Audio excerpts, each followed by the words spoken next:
함께 보실 말씀 로마서 2장 25절 함께 우리 합독합니다. 시작. 네가 율법을 행하면 할례가 유익하나 만일 율법을 범하면 네 할례는 무할례가 되느니라. 아멘. 네, 인사합니다. 오직 예수님, 예수님의 은혜와 평강 넘치시기를 축원합니다. 아멘. 오늘 함께 읽으신 로마서 2장 25절 오늘 본문을 토대로 율법과 할례 관계라는 제목으로 말씀 받겠습니다. 율법과 할례 관계. 우리가 지난 시간에 율법을 가진 유대인들의 모습 마무리했죠. 첫 번째, 10번째로 율법을 범하여 하나님을 욕되게 했다는 것입니다. 유대인들이.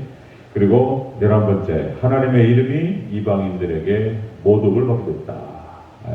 율법을 가진 유대인들의 모습이었습니다. 바로 연결시켜서 오늘 율법과 할례 문제가 나옵니다. 할례와의 관계인데요. 여러분들 아무리 강조해도 지나침이 없는 진리, 아무리 강조해도 지나치지 않은 것은 여러분들 하나님 백성들은 진리에 합당한 삶을 살아야 된다. 하나님 백성, 택하신 백성들은 하나님 말씀과 그 진리에 합당한 삶을 살아야 된다라고 하는 것은 아무리 강조해도 지나침이 없는 것이다. 믿음이라고 하는 것은 반드시 행함과 삶의 열매를 맺는 것이 아주 지당한 얘기다. 지당한 얘기. 믿음이라고 하는 것은 삶의 행함의 열매를 맺는 것이다. 행함이 없는 믿음이라고 하는 것은 있을 수 없다. 행함이 없는 믿음, 삶이 없는 믿음은 그 말 자체가 성립되지 않는다.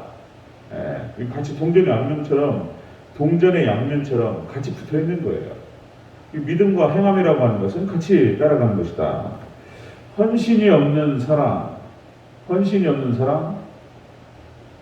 말이 안 되는 말이에요. 같이 있는 거예요, 같이. 누구를 사랑하면 자연스럽게 몸과 마음이 따라가게 되어 있습니다. 누구를 사랑하면 그 사람이 궁금하고, 그 사람이 보고 싶고, 안 보면 병납니다, 병나. 안 보면 병나요. 그런 걸 봐요. 그러니까 이제 자식을 사랑하는 부모님의 마음이, 자식이 떨어져 있어요. 하나밖에 없는 자식인데 아들이 글쎄 무슨 상황이었는지 모르겠지만 그 아들을 갖다가 떨어쳐놓고 여기 사는데 엄마가 병납니다. 마치 그냥 상사병 나듯이 아파요. 네, 그런 거 보면은 이게 아빠하고 달라요. 엄마하고 자식과의 관계가 이렇게 연결되어 있는 것 같아요. 특별히 엄마가 품어가지고 낳잖아요. 그러니까 자기 세포였어, 세포, 아기가. 그러니까 이게 떨어져서 그렇게 지내는데, 그런 거 보면은 인정할 수밖에 없어요. 아빠는 그냥 엄마하고 비교할 수가 없어요. 아빠도 자식을 사랑하지만 어미가 새끼를 사랑하는 거는 비교할 수 없어요. 이게 병나버린다니까요. 그런 거 보면은, 헌신이 없는 사랑이라고 하는 말은 말이 안 되는 말이에요. 누구를 사랑하면은 보고 싶고 걱정되고 봐야지 직성이 풀리고 막 주면서 행복하잖아요. 헌신하면서 행복하고 이런단 말이에요. 이게 보면은 참 이게 그렇습니다. 아내와 자식을 사랑한다고 하면서 책임지지 않는 사람? 그것도 말이 안 되는 말이에요. 책임지지 않는 사람 있을 수 없어요.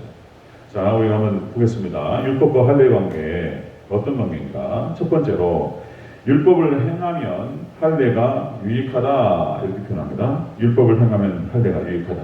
25절 초분부를 읽겠습니다. 25절 시작. 네가 율법을 행하면 할례가 유익하나. 아멘. 율법을 행하면 할례가 유익하다. 여기서 유익하다라고 하는 것은 유용하다, 도움이 되다, 의미가 있다 그런 뜻입니다. 할례가 의미가 있다. 네가 율법을 행할 때, 하나님 말씀을 행할 때, 하나님 말씀에 순종하고 말씀대로 살아갈 때 그 할례가 의미가 있다는 거예요. 할례가. 그렇지 않으면 그 할례는 의미가 없는 거예요. 자, 여러분들 할례라고 하는 것은 율법을 행하는 자, 하나님 말씀대로 살아가는 자. 이 할례가 마치 이런 겁니다. 할례는 결혼 반지 이런 것 이렇게 비유할 수 있어요. 두 남녀가 서로 결혼하면서 결혼 서약을 하죠. 혼인 서약이라는 거가 쭉 같이 있습니다. 뭐 서로 뭐 검은 머리가 퍼플이가 될 때까지 서로를 섬겨주며 서로 사랑할 것을 뭐 같이 맹세하죠. 가족들이 보는 앞에서 친구, 친지, 친척, 친구 다 모아놓고 증인들의 증인들 이 사람들 다 모아놓고 두 사람이 결혼할 때 나는 지금 이제 주례자가 읽어주기도 하죠. 자, 그 검은 머리가 퍼플이가 될 때까지 뭐 신부 누구누구는 신랑 누구에게 헌신하겠느냐? 네. 신랑 끝까지 그렇게 하겠느냐? 네. 자, 네라고 대답했습니다. 결혼서약이에요. 자, 그러면은 반지 주고받으시오. 반지 서로 끼운단 말이에요. 결혼서약입니다. 결혼서약. 그러니까 이 할례라고 하는 것은 하나님 백성이 됐다라고 하는 것에 대한 증표예요. 증표. 그 할례를 특별히 남성의 성기에다가 뒀다는 거예요. 매일같이 확인하면서 그리고 자신의 정체성과 자신의 하나님 백성이라는 사실을 바라는 거예요. 이게 할례입니다. 할례. 자, 그러면 그러니까 결혼 반지라고 하는 것은 서로를 사랑하고 서로에게 헌신하겠다라고 하는 증표입니다. 그죠? 자, 그러면 서로 바람 피워요. 서로를 더 이상 사랑하지 않아요. 남자는 남자대로 바람 피우고 여자는 여자대로 바람 피우고 또 더 사랑하는 사람이 따로 있어요. 그러면 두 사람 사이에서 서로 혼인 서약을 맺고 서로 그렇게 약속하니까 결혼 반지가 무슨 의미가 있냐는 거예요. 그 쳐다볼 때마다 기분 나쁘죠. 오히려 그것이 걸림돌이 되는 거예요. 버려버리든지 팔아버리든지 그렇게 해야 되겠죠. 자, 마찬가지입니다. 원리가 할례를 받았어요. 할례를 받았는데 하나님 법을 떠나 살아요. 할례를 받았는데 율법 버려버려 그냥. 율법과 상관없이 하나님의 법과 상관없이 막 살아가요. 그럼 그 할례가 무슨 의미가 있냐 이런 얘기가 되겠습니다.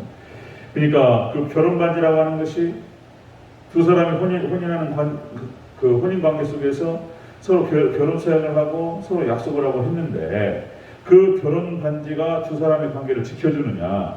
그렇지 않다는 거예요. 두 관계가 있을 때 서로 사랑하고 서로 헌신하고 서로 행복할 때 또 결혼 반지가 의미가 있는 거예요. 잠깐 떨어져서 하루 이틀 아니면 뭐 주말부부를 할 수도 있고 그렇죠. 그때 결혼 반지를 보면서 자신이 뭐랄까요? 내가 누구의 남편이며 누구의 부인인지 이걸 확인시켜 주는 거예요. 이거 보면서 그렇구나. 그리고 누가 결혼 반지 끼고 있으면 접근 안 하는 거예요. 그죠? 그러니까 부인들이 그러잖아요. 남편들한테 왜 결혼 반지를 빼갖고 다녀?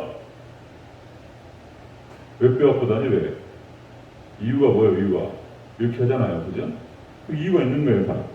자, 여러분들 세례가 마찬가지. 세례가 할례 역할을 하는 거예요. 세례가. 신약으로 내려서는 세례가 할례가 되는 것입니다. 자, 직분도 마찬가지예요. 세례도 마찬가지고 직분도 마찬가지고 하나님 말씀대로 살아가고 하나님의 뜻 안에 살아갈 때 그게 의미가 있는 거예요. 세례도. 하나님 말씀 던져버렸어요. 그 세례가 무슨 의미가 있습니까? 세례가 구원시키는 게 아니에요. 구원받은 백성들이 받는 게 세례인데 하나님 말씀으로 성으로 살아가요. 그럼 세례 받았다고 해서 구원받는 게 아닙니다. 세례가 우리를 구원으로 이끌어가는 게 아니에요. 구원받은 백성이 반지를 주는 거예요. 결혼 반지 끼워주는 거예요. 그런 겁니다. 자, 여러분들 율법과 할례와의 관계는 율법을 행할 때 할례가 의미가 있다. 그런 뜻이 되겠습니다. 자, 두 번째 보겠습니다. 율법과 할례와 관계. 두 번째, 율법을 범하면 할례가 무할례가 된다. 이렇게 말씀하셨어요. 25절 전체적으로 다시 보겠습니다. 25절 시작. 네가 율법을 행하면 할례가 유익하나 만일 율법을 범하면 네 할례는 무할례가 되느니라. 아멘. 율법을 범하면 무할례가 된다. 이 무할례라고 하는 뜻은 할례 받지 않은 그리고 이방인이라는 뜻이 있습니다. 무할례라고 하는 것은 이방인이라는 뜻이 있어요. 그러니까 율법을 범해요. 율법을 떠나 살아가요. 그러면 네가 받은 그 할례는 무할례가 된다. 하나님 말씀을 떠나 살아가는 것은 하나님 백성이 아니라는 증표다. 이방인이라는 얘기예요. 이방인. 자, 여러분들 예수님께서 그런 말씀하십니다. 산상수훈에서 계속 그런 말씀하셨어요. 마태복음 7장 22절 23절. 그날에 많은 사람이 나더 이르되 주여 주여 주의 이름으로 선지 노릇합니다. 주의 이름으로 귀신을 쫓아내며 주의 이름으로 많은 권능을 행치 아니하니까 하리니 그때 내가 그들에게 밝히 말하되 내가 너희를 도무지 알지 못하니 불법을 행하는 자들아 내게서 떠나가라.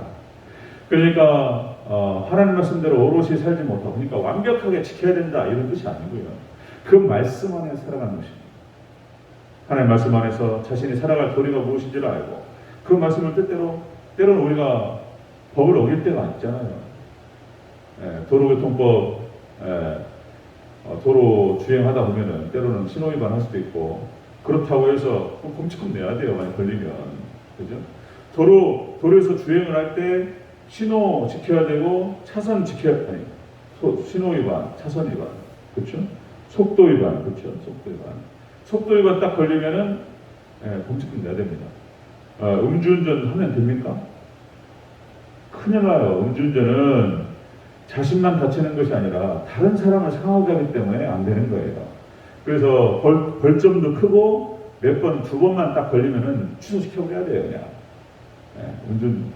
근데 이게 또 참 이게 법이 약해가지고.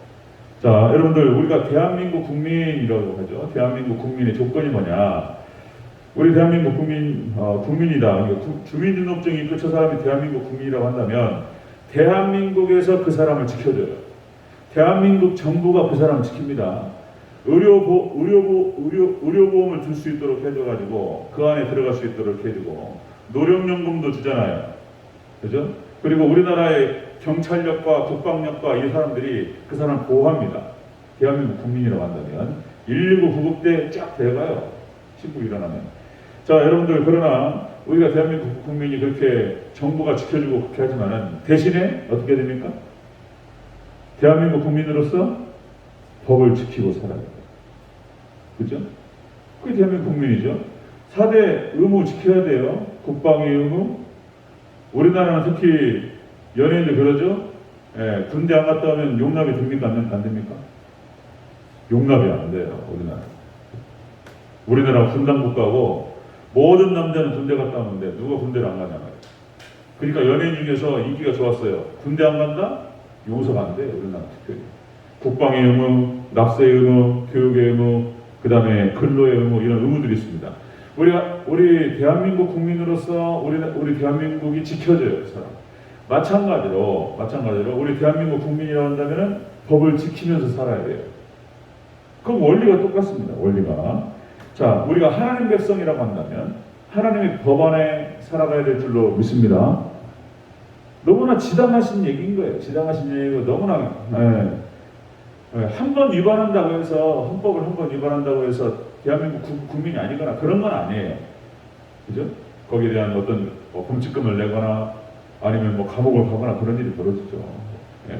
자, 마찬가지입니다. 우리가 하나님 백성으로서 하나님 나라의 법, 이웃을 하나님을 사랑하고 이웃을 사랑하고 하나님의 법 가운데 살아가야 될 줄로 믿습니다. 지당한 얘기인 거예요. 지당한 얘기. 그래서 우리가 십계명 그러면 다른 계명은 다 얘기를 안 해요.